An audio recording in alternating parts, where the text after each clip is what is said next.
جينا على سمعة ام محمد ورقاق ام محمد، عاملة ايه؟ الله يخليك يا حبيبتي، تسلمي. عندك كام سنة؟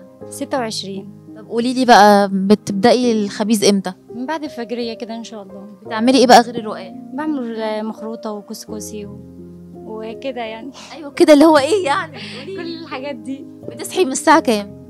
بصحى من الساعة 4:30 كده. وبتبدأي بقى الخبيز وتعملي بعد ايه بقى؟ بتسيبي الحاجات في الفرن وتروحي تطبخي وكده، ولا بتعملي ايه؟ لا، بخلص حاجة الرواية وحاجتي، وبعدين يعني بعد الظهر كده بحضر الفطار للأولاد بعد ما يجوا من المدرسة وكده، وبعد كده بروح أعمل الأكل بقى للغدا، وبيبقى حاجتي خلصانة الصبح، وآخر النهار بيبقى الأكل بتاع أولادي موجود. طب بقالك كام سنة بقى بتشتغلي الشغل ده؟ يعني حوالي 4 سنين 5 سنين. 4 سنين. اصل انت معروفة قوي اصلك في المنطقة بتاعتك.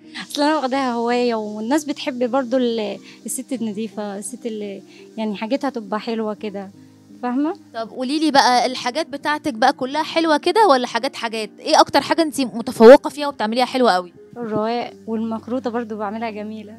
بتعملي مخروطة احلى ولا رقاق احلى؟ الاتنين. الاتنين. طب قولي لي، جوزك بيشتغل؟ شغال على تاكسي. على تاكسي. انت بقى بتساعديه في مصاريف البيت؟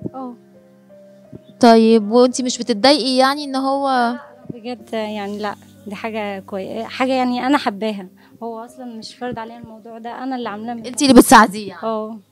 مصاريف البيت والمعيشه دلوقتي بقت صعبه، واولاد في المدرسه لازم يتعلموا كويس، لازم نساعد.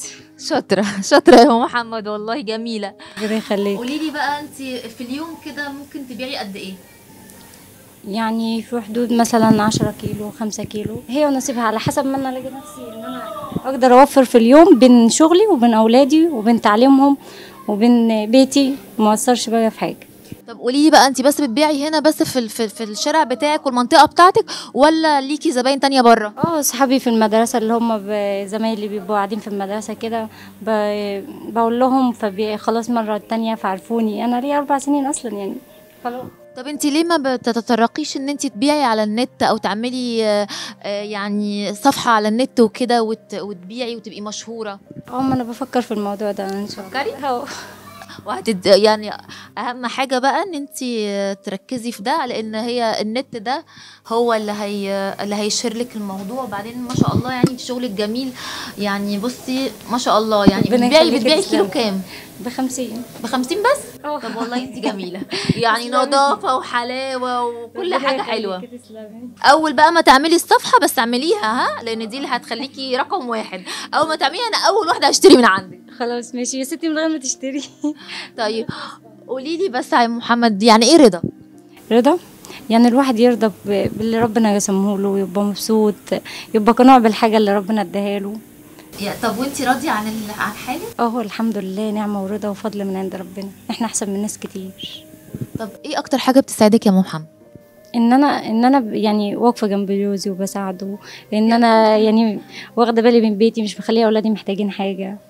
برضو كل اللي هم نفسهم فيه انا بجيبه لهم وبعلمهم وبديهم دروس وبديهم مدارس، مش مخليهم ناقصهم حاجه. ربنا يرضيكي. طب وانتوا بقى لو لا قدر الله، يعني لا قدر الله لو اتخانقتوا او زعلتوا، مين اللي بيبادر بالصلح؟ مره هو مره انا، فما بنجيش على بعض يعني. الثاني اكتر. احنا الاثنين.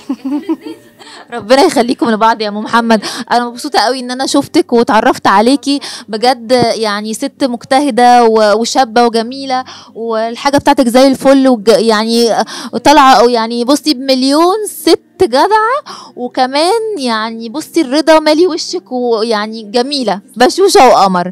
انا مبسوطه ان انا شفتك يا حبيبتي، وعلى انك استضفتيني والحاجات الحلوه دي.